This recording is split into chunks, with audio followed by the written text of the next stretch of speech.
नमस्कार दर्शक बंधु मु ज्योतिर्विद दीपक सेदाजी आपण मानकु मोर भाग्यचक्र चैनल को स्वागत करुच्ची। 2025 मसीह फेब्रुआरी मसरे मेषराशि जात व्यक्ति मान कि शुभाशुभ फल रही से सब संबंध आसतु आलोचना करिया। प्रथम देखिए शारीरिक कथा। थंडा और वायुजनित किसी अस्थायी रोग देखादेव। स्त्रींकर अंटा ठारू तलक कौन रोग जंत्रणा देखा दे पारे। अश्विनी और कृतिका नक्षत्रगत व्यक्ति माने स्थायी रोग क्षेत्र में अधिक कष्ट पाइबे।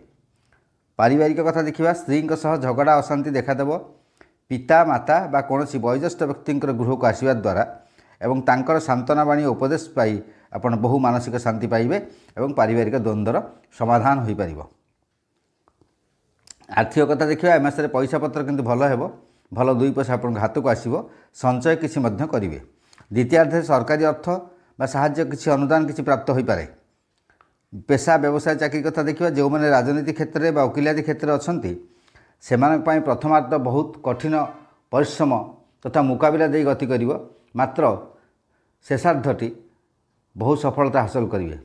सरकारी चाकरिया माने द्वितीयार्धे कर्म उन्नति आशा करि। व्यवसाय ऋणर विनियोग द्वारा प्रचुर लाभवान हे। देखिए महिला मान कथा। स्वामी और प्रतिवेशी सह मनांतर मतांतर नहीं व्यतीत हेबे।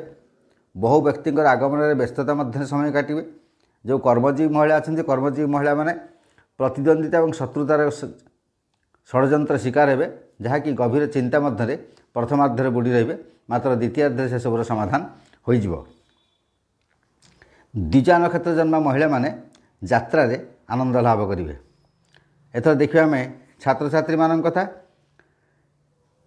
कला क्षेत्र में छात्र छात्री माने उपकृत हेबे एवं कैमेरा एडिटिंग इत्यादि पढ़ुवा पिला माने किसी सम्मान प्राप्त करेंगे।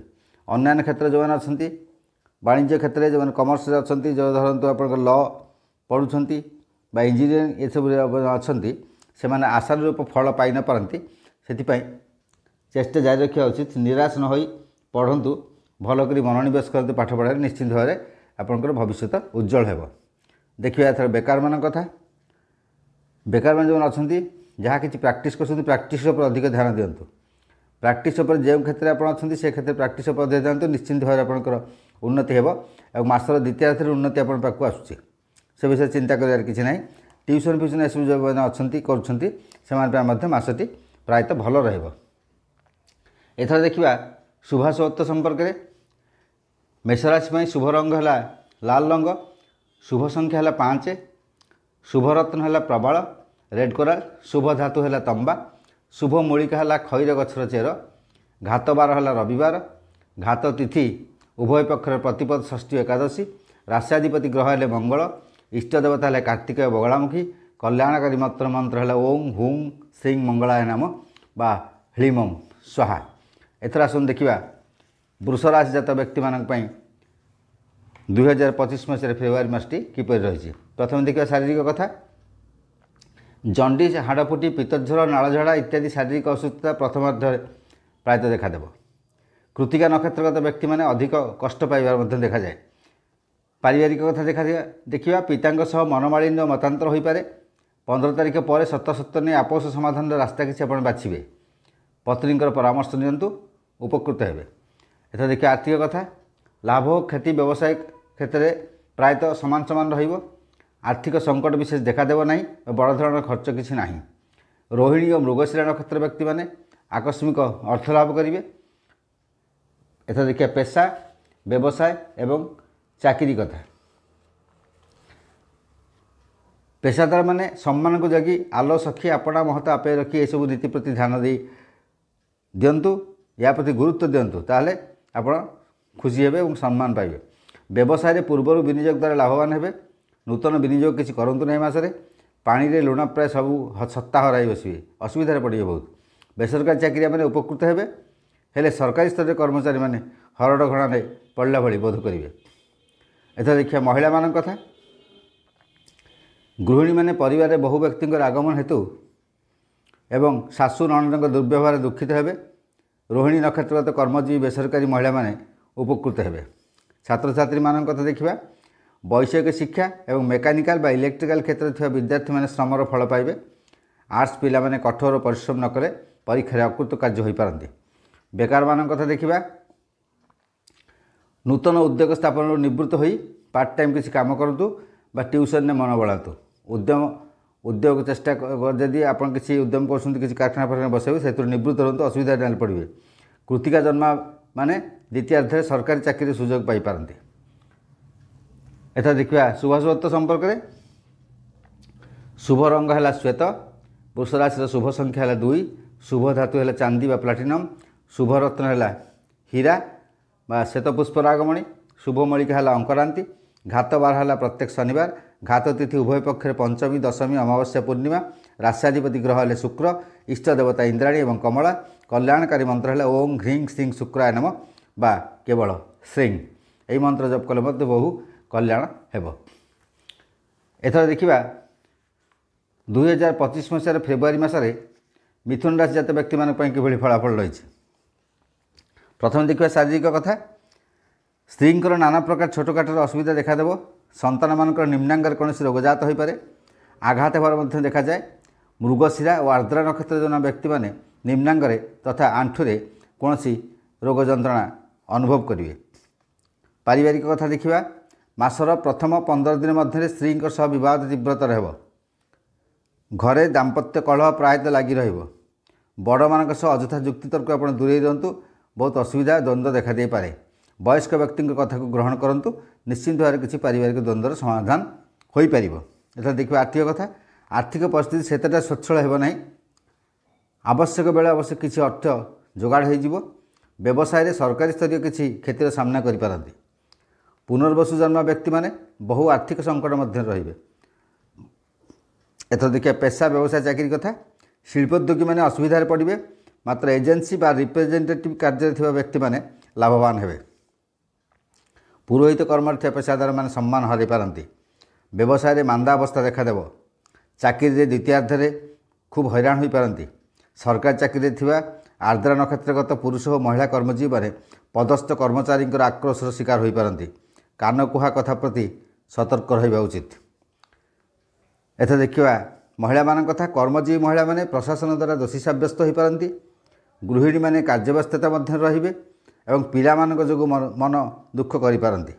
आर्द्रा नक्षत्र जन्मा स्त्री लोक माने बहु समस्या एथर पड़ पारती।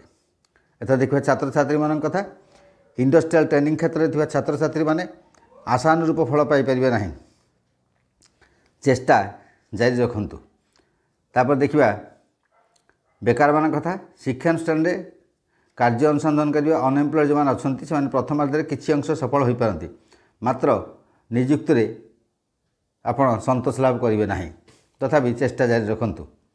देखा शुभाशुभत्व संपर्क में मिथुन राशि शुभ रंग है सबुज रंग, शुभ संख्या 9, शुभ धातु पितल और सुना, शुभ रत्न है पान्ना इमेराल्ड जहाँ कहती।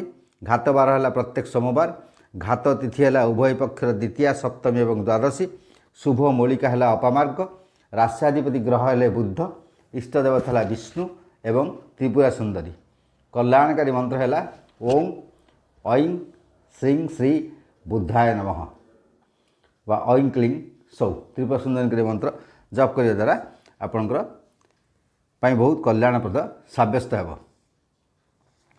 एथर आसन देखा ये फेब्रुआरी मसरे 2025 मसीह फेब्रुआरी मसरे कर्कट राशि जात व्यक्ति मानी किभଳି फलाफल रही। प्रथम देखा शारीरिक कथा, मासर प्रथमार्धे प्रायतः रोग तथा निम्नांगर पीड़ा जंत्रणा इत्यादि देखादेव।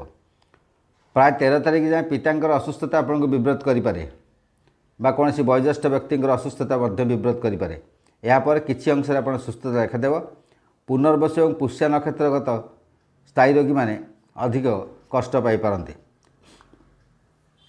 पारिवारिक स्त्री एवं वयोज्येष्ठ व्यक्ति मनमालिन्य मतभेद देखा दे पारे। माता बा मातृतुल्य महिला आकस्मिक दुर्घटना व असुस्थता देखादेव, जहाँकि आपन को विव्रत कर पकाइब। एवं आर्थिक कथा देखा, मासर प्रथम भाग में सरकारी स्तर किसी अर्थ प्राप्ति हेब, मात्र द्वितीयार्ध राजद्वार बिना कारण अଯଥା अर्थ अपव्यय हो पारे और समय अଯଥା व्यय हो पारे। अश्लेषा जन्म व्यक्ति माने बहु अभाव मध्य रहिबे। कौन मांगलिक कार्य हेतु बा दूरयात्रा हेतु अर्थ व्यय हेबार देखा जाए।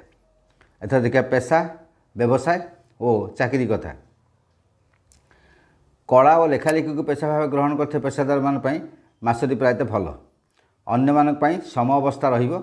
ବ୍ୟବସାୟୀମାନେ ପ୍ରଥମାର୍ଦ୍ଧରେ ସରକାରୀ କ୍ଷେତ୍ରରୁ ତଥା ବ୍ୟାଙ୍କ ଆଦିରୁ ସହାୟତା ପାଇବେ, ଯାହାକି ବ୍ୟବସାୟରେ ସେମାନେ ଉନ୍ନତି କରିବେ ଏବଂ କିଛି ବିନିଯୋଗ କରି ବ୍ୟବସାୟର ପ୍ରଚାର ପ୍ରସାର କରିବେ ବା ଶାଖା ବୃଦ୍ଧି କରିବେ। ସରକାରୀ ଚାକିରି ଯେଉଁମାନେ ଅଛନ୍ତି ସେମାନଙ୍କ ପାଇଁ ମାସର ଦ୍ୱିତୀୟାର୍ଦ୍ଧଟି ପ୍ରାୟତଃ କଷ୍ଟପୂର୍ଣ୍ଣ ହେବ। ଏଥର ଦେଖିବା ମହିଳାମାନଙ୍କ କଥା। ମହିଳାମାନେ ବହୁ ଅଶାନ୍ତି ବିବାଦ ମଧ୍ୟରେ ରହିବେ। ବହୁ ଲୋକଙ୍କର ସମାଗମ ହେତୁ କାର୍ଯ୍ୟବ୍ୟସ୍ତତା ମଧ୍ୟରେ ପ୍ରାୟ ମାସଟି ବିତି ଯାଇପାରେ। ମାତାଙ୍କର ଶରୀର ନେଇକରି ଚିନ୍ତିତ ହୋଇପାରନ୍ତି। କର୍ମଜୀବୀ ମହିଳାମାନେ ପ୍ରଥମାର୍ଦ୍ଧରେ କିଛି ଖୁସି ପାଇବେ, ସେ ଆନନ୍ଦିତ ହେବେ। ହୁଏତ ତାଙ୍କର ଯେଉଁ ଅଛି ଦରମା ବୃଦ୍ଧି ହୋଇପାରେ ବା ବକେୟା ଅର୍ଥ କିଛି ପ୍ରାପ୍ତ ହୋଇପାରେ ବା ମନୋନୀତ ସ୍ଥାନକୁ ସ୍ଥାନାନ୍ତରିତ ହୋଇପାରନ୍ତି। କିଛି ନେଇ ସେମାନେ ନିଶ୍ଚିନ୍ତ ଭାବରେ ଖୁସି ହେବେ। ତାପରେ ଦେଖିବା ଛାତ୍ରଛାତ୍ରୀମାନଙ୍କ କଥା। କଳା ଓ ବାଣିଜ୍ୟ କ୍ଷେତ୍ରରେ ଯେଉଁ ଛାତ୍ରଛାତ୍ରୀମାନେ ଅଛନ୍ତି ତାଙ୍କ ପାଇଁ ମାସଟି ବହୁତ ଗୁରୁତ୍ୱପୂର୍ଣ୍ଣ। ବହୁତ ଭଲ ଭାବରେ କଠିନ ପରିଶ୍ରମ କରିବାକୁ ପଡ଼ିବ, ନଚେତ୍ ଆଶାନୁରୂପ ଫଳ ପାଇ ନ ପାରନ୍ତି। ସମୟକୁ ସମ୍ପୂର୍ଣ୍ଣ ଭାବରେ ଉପଯୋଗ କରନ୍ତୁ, ତାହେଲେ କିଛି ନା କିଛି ଫଳ ଲାଭ କରିବେ। ତାପରେ ଦେଖିବା ବେକାରମାନଙ୍କ କଥା। ସରକାରୀ ଚାକିରି ବା କୌଣସି ସପ୍ଲାଇ ପାଇଁ ଯେଉଁମାନେ ଚେଷ୍ଟା କରୁଛନ୍ତି ସେମାନଙ୍କ ପାଇଁ ପ୍ରଥମାର୍ଦ୍ଧଟି ଅନୁକୂଳ ଅଟେ। ଦ୍ୱିତୀୟାର୍ଦ୍ଧରେ ପୁଷ୍ୟା ନକ୍ଷତ୍ରଗତ ଯେଉଁ ଯୁବକ ଯୁବତୀମାନେ ଅଛନ୍ତି ସେମାନେ ସୁଯୋଗ ହୋଇପାରନ୍ତି, ସୁଯୋଗ ହରାଇପାରନ୍ତି ଏବଂ ଆମର ଯେଉଁ ଅଶ୍ଳେଷ ନକ୍ଷତ୍ରଗତ ଯେଉଁମାନେ ରହିଲେ ବେକାରମାନେ ସେମାନେ ଟ୍ୟୁସନରେ ମନ ଦେଇପାରନ୍ତି ବା ଯଦି ବେସରକାରୀ କୌଣସି କମ୍ପାନୀରେ ଚାକିରି ପାଇଁ ବ୍ୟବସ୍ଥା କରୁଛନ୍ତି ତେବେ ତାହା ସେମାନେ ପାଇପାରନ୍ତି। ମାତ୍ର କର୍ମ ସନ୍ତୋଷଜନକ ହୋଇନପାରେ, ତଥାପି ଚେଷ୍ଟା ଜାରି ରଖନ୍ତୁ। ଏଥର ଦେଖିବା କର୍କଟ ରାଶିର ଶୁଭାଶୁଭତ୍ୱ ସମ୍ପର୍କରେ। ଶୁଭ ରଙ୍ଗ ହେଲା ଧଳା ଏବଂ ଆକାଶୀ ରଙ୍ଗ। ଶୁଭ ସଂଖ୍ୟା ହେଲା 4। ଶୁଭ ଧାତୁ ହେଲା ଚାନ୍ଦି। ଶୁଭରତ୍ନ ହେଲା ମୁକ୍ତା ପର୍ଲ ବା ତା ବଦଳରେ ଚନ୍ଦ୍ରକାନ୍ତ ମଣି ବା ମୁନଷ୍ଟୋନ୍ ମଧ୍ୟ ପିନ୍ଧାଯାଇପାରେ। ଶୁଭ ମୂଳିକା ହେଲା କ୍ଷୀରକୋଳି ମୂଳ। ଘାତ ବାର ହେଲା ପ୍ରତ୍ୟେକ ବୁଧବାର। ଘାତ ତିଥି ଉଭୟ ପକ୍ଷରେ ଦ୍ୱିତୀୟା, ସପ୍ତମୀ ଏବଂ ଦ୍ୱାଦଶୀ। ରାଶ୍ୟାଧିପତି ଗ୍ରହ ହେଲେ ଚନ୍ଦ୍ର। ଇଷ୍ଟ ଦେବତା ହେଲେ ବରୁଣ ଏବଂ ଭୁବନେଶ୍ୱରୀ। କଲ୍ୟାଣକାରୀ ମନ୍ତ୍ର ହେଲା ଓଂ ଐଂ କ୍ଲିଂ ସୋମାୟ ନମଃ ବା ହ୍ରିଂ। କେବଳ ଏହି ହ୍ରିଂ ମନ୍ତ୍ର ଜପ କଲେ ମଧ୍ୟ ତାହା କଲ୍ୟାଣପ୍ରଦ ଆପଣଙ୍କ ପାଇଁ ହେବ। ନମସ୍କାର।